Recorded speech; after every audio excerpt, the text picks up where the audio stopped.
So, hi everyone, I'm America Josh. Sorry about that little technical disruption.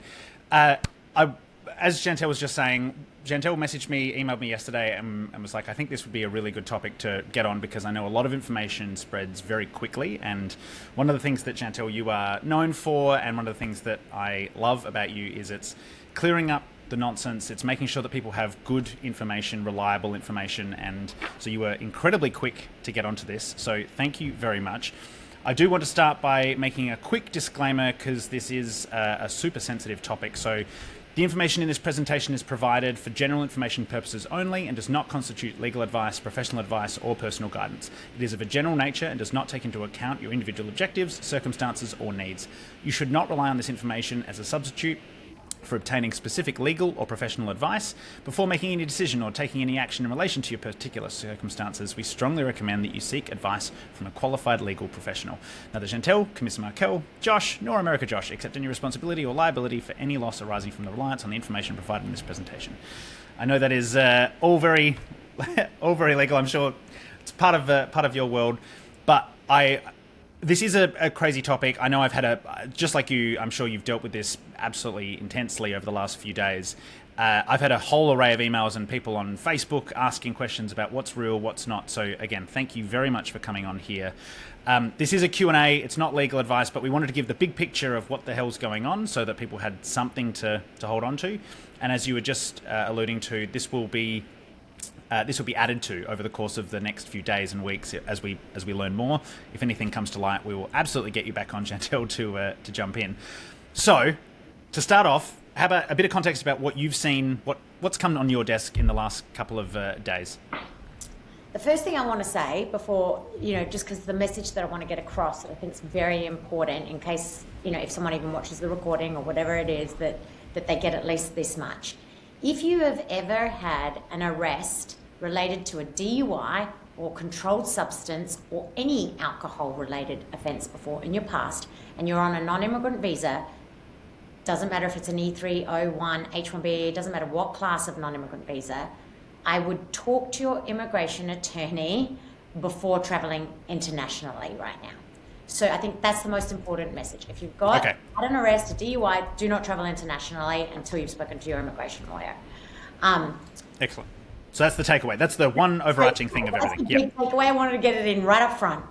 Okay. Yep.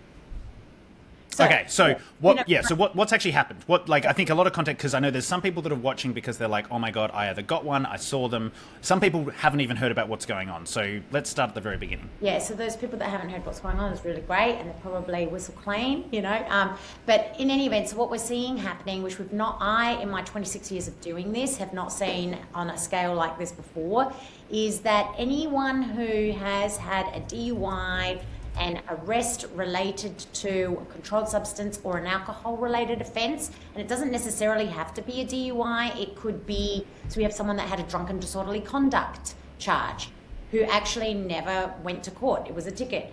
People are either getting an email that their visa has been revoked or prudentially revoked. There's two sets of language. Comes to that. Yep.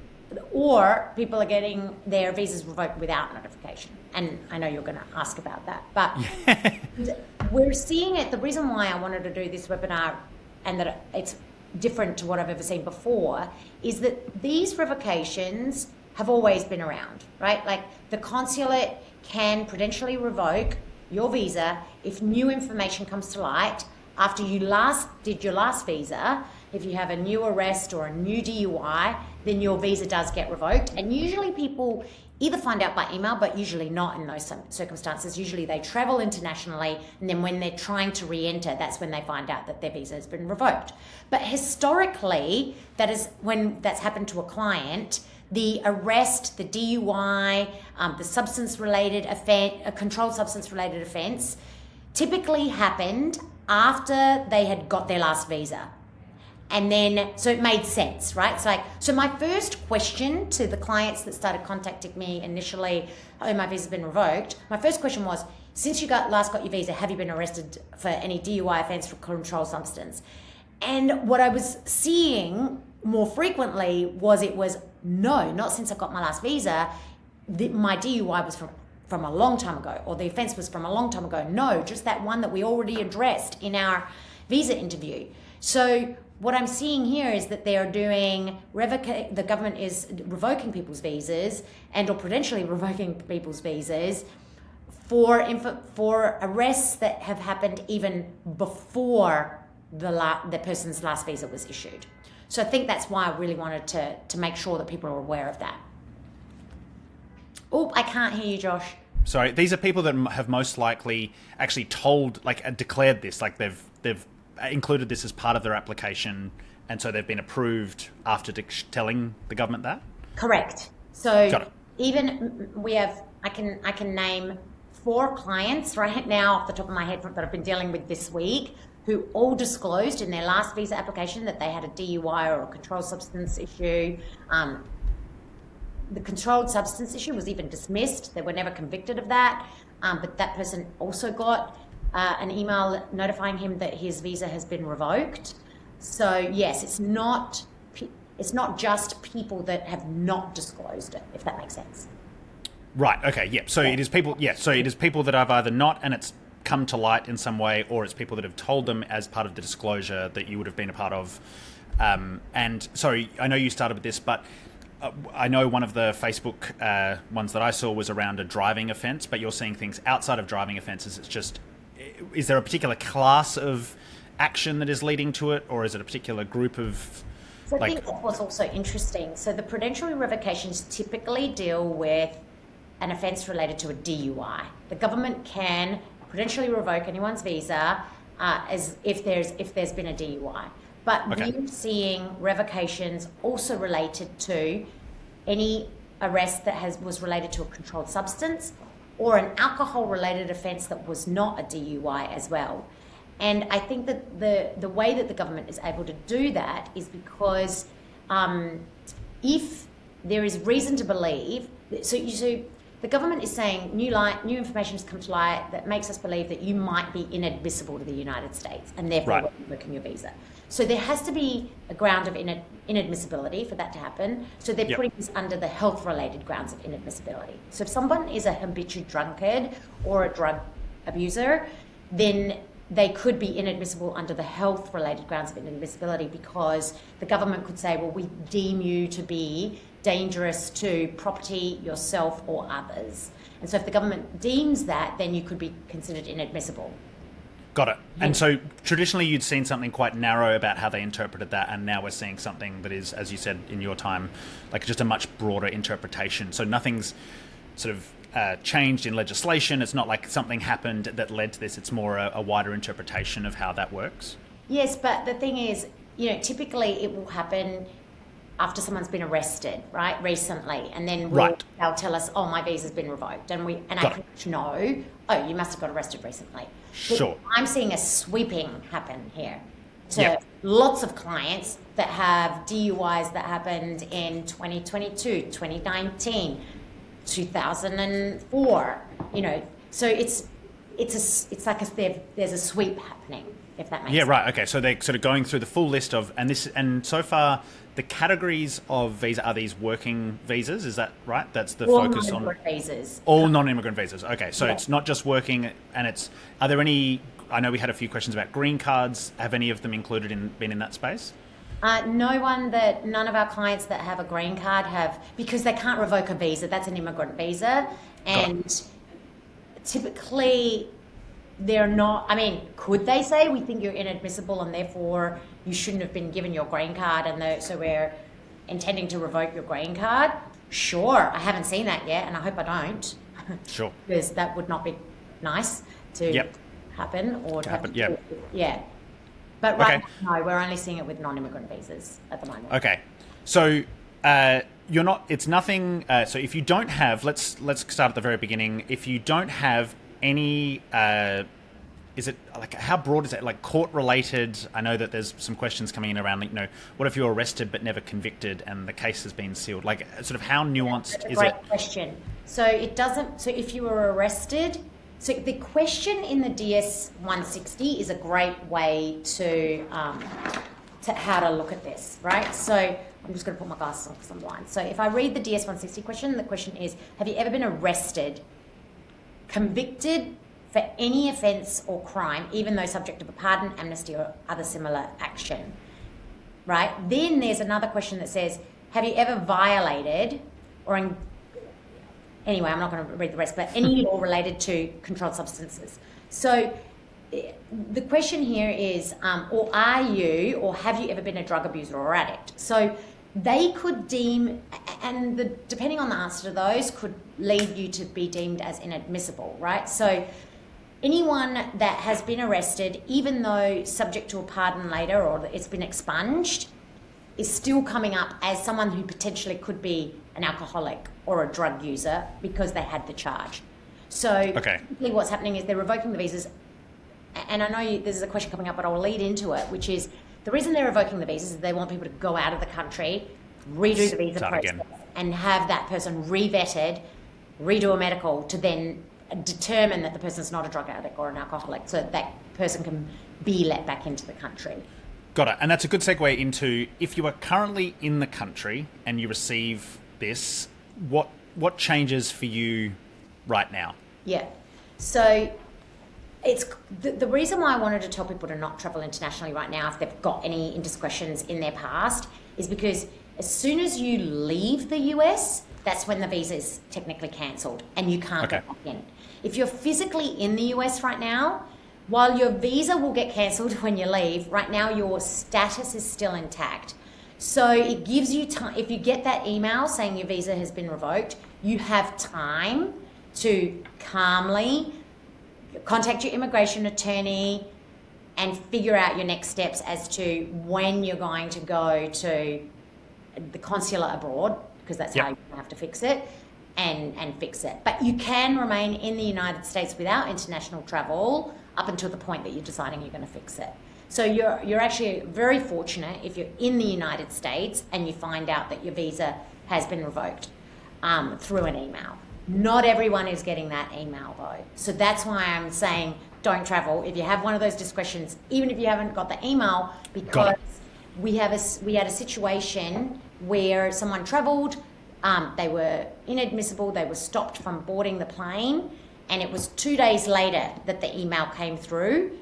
So it's already gone through the system, it just hasn't got to the notification part, basically. Exactly. Yeah. That's right. So yes, it is basically, stay in the country, speak to your immigration attorney. Basically, you want to be, as I imagine, that, just to say it out loud, there's no risk in speaking to an immigration attorney.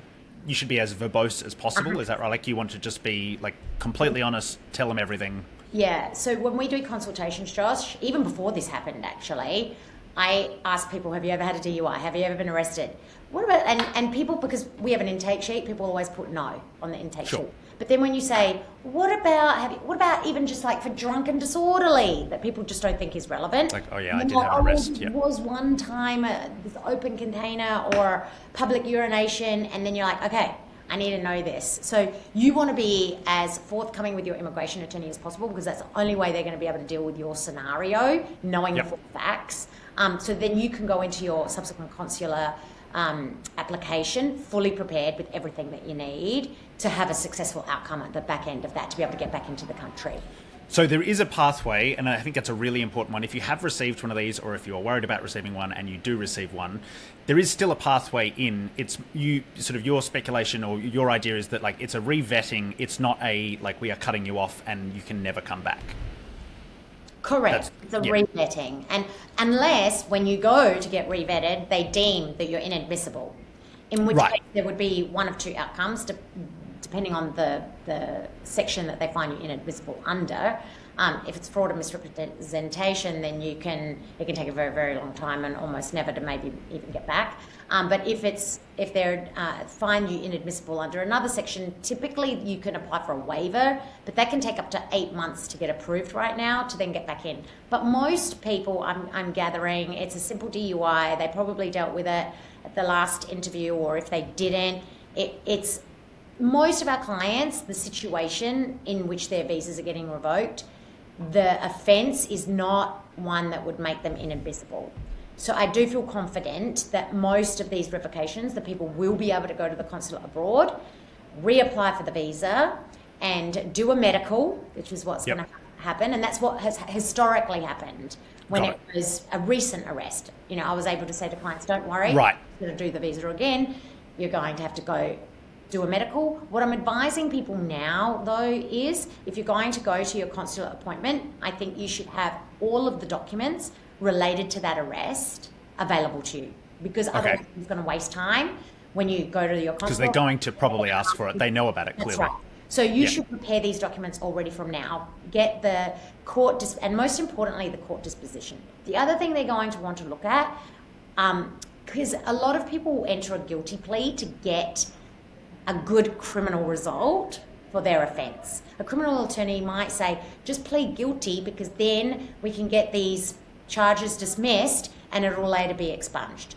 The issue is that the consulate will want to see the plea that was entered, because if you enter a guilty plea under immigration law is exactly the same as a conviction. So now, even though it's expunged and it's been off your record, you have an admission to the elements of the crime, and it's exactly like a conviction.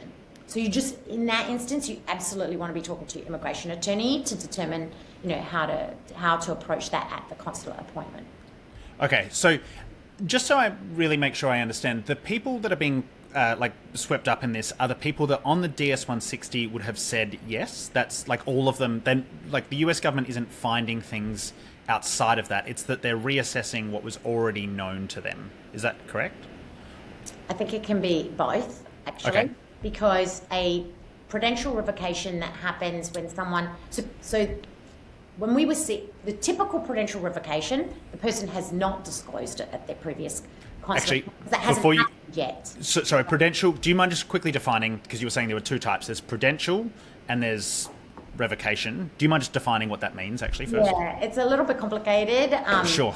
I don't want to go into the semantics, but the consulate can revoke someone's visa if they believe that someone is inadmissible, which is a revocation, and they deem that the person's inadmissible based on health or medical incapacity grounds. Because alcoholism could be a health-related ground as to either being alcoholism, or it could be deemed a mental disorder as well, and substance abuse can be deemed that as well. And then prudential revocations are typically only with respect to DUIs and alcohol-related offences. And those prudential revocations generally deal with an offence that happened in the last 5 years.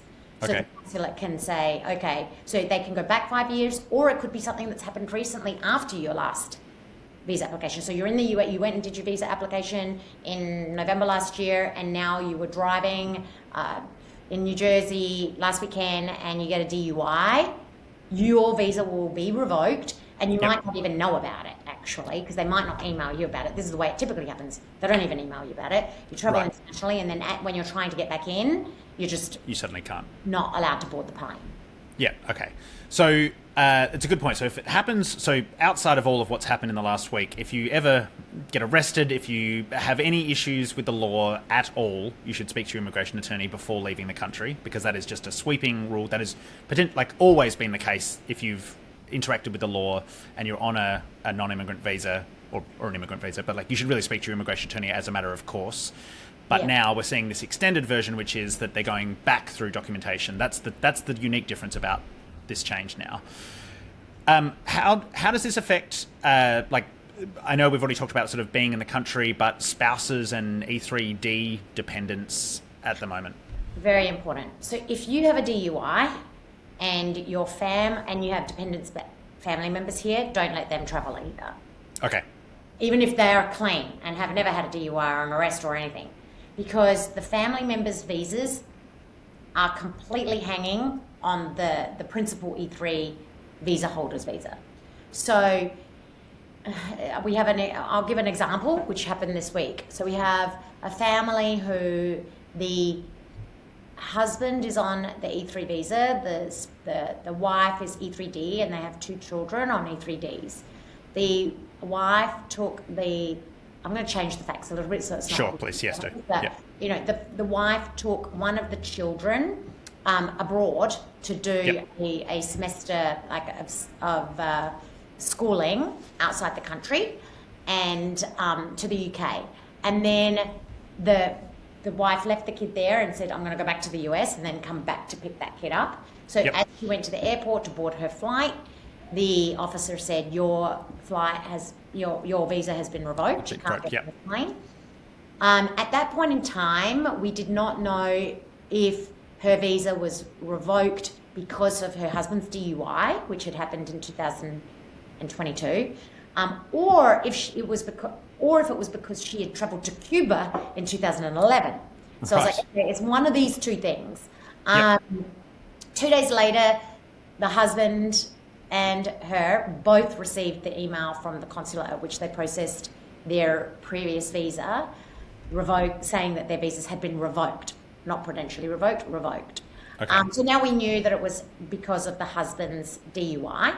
Yep. Now we know that she and her son will not be able to get back into the US until there are a couple of options here available. So just you can't, but typically you would have to fix the husband's status for the rest of the family to get back in, unless the rest of the family have their own independent means of getting their own visa that's not hinging on the principal to get back in. But as you can see, this can turn into a massive mess. This particular person was so quickly medical treatment in the US as well, so needs to get back into the US pretty immediately, and so it can become very, very messy. And so don't let your dependent spouse or children. So nobody should travel. And I feel like such a Debbie Downer because normally I get on these webinars, Josh, and I'm like, everything's fine, everything's great. So it's really interesting that you say that. I've been saying that today because normally I'm the one that goes to you and says, should we do something? And you're like, it's not as big an issue as you're making it out to be. Don't worry about it. And this time it was like, things are changing. Like it is one that you need to be all aware of this, especially for spouses, especially for dependents, just making sure that everyone stays in the country. I think the reason why I felt it was very important is because while there is a solution, right, we can get people back in the country, it's not immediate, right? Yep.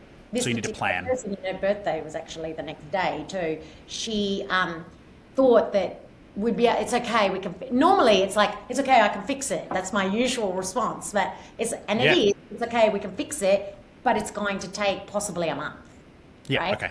Which is really stressful for a lot of people. No, it is. And like ideally you've got a bit of time left on your status so you can really get to meet with you and talk it through and plan it out. I know we've got a few questions coming in and I want to keep in mind the time.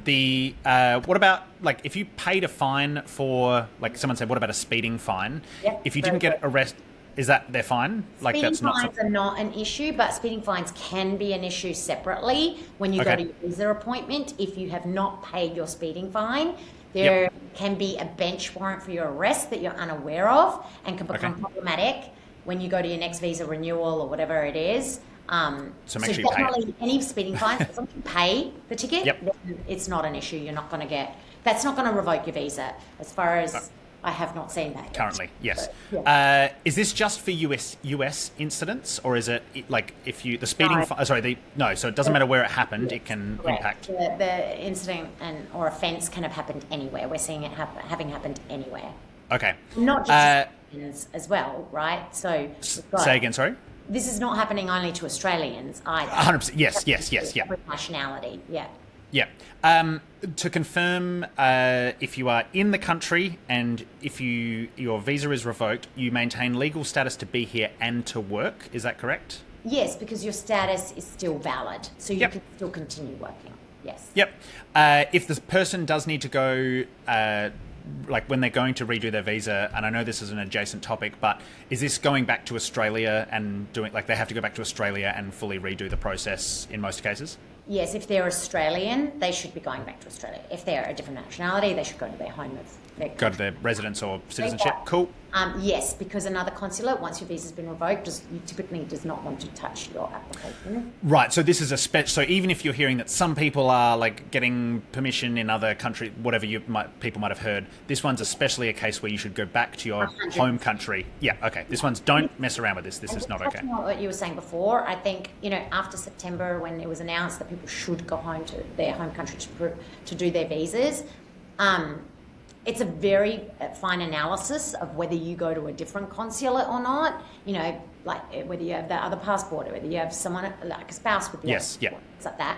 So I just want to nip that in the bud of people saying, oh, my friend went to London, Sure. my friend went to blah, blah, I'm just going to go there. You will hear of, I've had people come to me after the fact and go, oh, well, I went there because my friend went there. And I'm like, yeah, but you have this, this, and this in your case, like, which why you should not have gone there.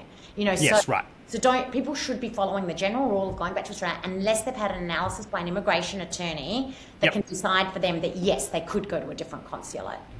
Okay. Otherwise, if you're not seeking the advice of an immigration attorney, then make sure if you're Australian, you go back to Australia to do it. Got it. If you're in the country, is an extension of status or a change of status a possibility for you after a revocation of a visa? It is, technically, but you're just going to be trapped here. Got it. So yes, you won't have the visa. What could happen is that when you file the extension of stay or change of status, they might say, we've been notified that you potentially are inadmissible. So if they want, they could deny it. They could deny the extension or change of status if they want to determine whether you're inadmissible or not. Okay. Yeah. And it's the same for an adjustment of status. So it's going to be very interesting to see. We have some situations like this where we will be just filing adjustment of statuses, which means a green card case. It'll be interesting to see, how that plays out. Yeah. Are they going to say, we want to know whether you're inadmissible or not? And then will they deal with that Got it. internally or make the person go abroad to deal with it? We'll know because we're doing it. Yeah. So outside of the email notification, I know we've talked about like sometimes the email notification is not reliable and like you might not actually get it. Is there any way for someone to log in and check on their status, just to check their visa, their visa currentness? There's not a way for an individual to check themselves on any system for whether their visa has been revoked. Got it. And there's no there's no source. I know one of the questions that just came in was there is no source of information. Oh, look at that. So where is this new information coming from? Why have they suddenly rolled this out and where can we read about it? Is there a particular space that we can actually see? But nothing's changed, right? Like nothing actually documentarily has changed. Yeah, there's been no announcement. No announcement, yeah. I think this just comes under the extreme vetting, right? And I think it's coming under if anyone's ever been arrested, cited, charged, we want to revet them. I think that's where this is coming from. Yeah, okay. But there's an announcement that has said that is addressing this particular scenario. Yeah, cool. And I know, I don't want to speculate, and I know you don't want to, but in saying that, we don't have any suggestion that this is, one part of more extreme vetting. We really don't have an idea exactly of what the change is substantially. Correct. But as soon as we see anything else, we'll let you know for sure. No, okay. I know, is there anything else, I feel like we've worked through quite a number of questions and half an hour flies by, and so we've sort of got the nuts and bolts. Is there anything else that you apart from the idea of people shouldn't be leaving the country, they really should be staying put, we want to make sure that they speak to their immigration attorneys, they keep all their family in place while we're here. Is there anything else that people should be taking away from this or keeping an eye out for? I think just, so the process will involve going to get a new visa, right? To pretty much correct this. That's the way you're going to fix it and then be able to travel in and out of the US. I think what people need to be cautious of, because we do have some clients that have multiple visas in their passport. So we have clients that will have an E-3 and a B1, B2, or we have one client that has an E-3 and an O1 because the person has multiple jobs. One as a musician, so when they're performing in their band, they need to be on the O1, and when they're an executive, they need to be on the E3. So if your visa is revoked and you go to the consulate and they deem that it was a valid revocation of that visa, they will revoke the other one as well. So people should know that then they might be having to do 2 new visa applications, not just one. So don't rely on the fact that you've got another one. You can say that one was revoked, I'll just come back in on the other one. If it's correct, valid revocation, then okay. Zjantelle Cammisa Markel, principal attorney from Cammisa Markel. I can't thank you enough. I know there's probably still so many people have lots of questions. We've gotten through like a really good amount of the ones that are coming through, and I'm happy to give an extra 5 minutes if you want to. Yeah, burning questions. It's up to you. I think, DUIs are definitely something to look out for. If you have to leave the country, know that the second you leave the country, you will lose your status, and therefore you will have to go through this process. So no matter what the circumstances, I know there's a question around, I've got a special circumstance where I have to leave the country. Yeah. Like that doesn't matter. Like unfortunately, it doesn't matter. If you have to leave the country, your visa will be cancelled as soon as you leave the country. It doesn't matter. Like this woman didn't even know, right? Yep. The dependent spouse that left and was unable to get back in because her visa was revoked, she had to travel. Yep. No, got it. She has to get back into the US for her medical treatment too. Yes. So you've got special circumstances, and we've still seen that it's being being held to. You can't, try and ask for an exemption of your visa being revoked to be able to just travel in this instance, and then can you make this effective later? No, that's not going to work. Got it. And for the purposes of the reapplication, I just want to really round it out as we finish up here. A revocation is the same, I guess, as your visa expiring and going through the whole process again, right? There might be more, I say same in the sense of there might be some more adjudications and there might be some more details that you have to work through. But from a process perspective of applying, it is a fully new application. You have to go fully new application. And sorry, I did before say you should take your court documents and dispositions of everything that happened related to the offence. The other thing that I would like to recommend people to do is also get a recent police certificate as well. Okay. That hopefully shows that there has not been anything since the offence that they think is the one causing the problem. Got it. And if anyone wants to speak to you and ask any questions, what's the best way to get in touch? Yeah, our email probably is the easiest way, info, I-N-F-O, at Cammisa Markel, 2 M's in the Cammisa, 1 S. That's an error sometimes people make. So C-A, 2 M's, M-M-I. It's printed on, It's printed below your name, yeah. There we go. Yep. CammisaMarkel.com. Info at CammisaMarkel.com. Awesome. And questions here. Someone's asked, is it a risky time to switch jobs on an E3? No. Yep. So broadly, we haven't seen any evidence outside of this particular, having offences. Nothing's changed with the visa. Yeah, that's right. Yeah. All right. I am going to end it there because I want to make sure that we give the best opportunity. Zjantelle, I can't thank you enough. I know that we worked through a lot of information, and as I said, if anything new comes to light, I will absolutely reconnect with you. But thank you very much. Okay. Good luck, everyone. Thanks, everyone. Bye.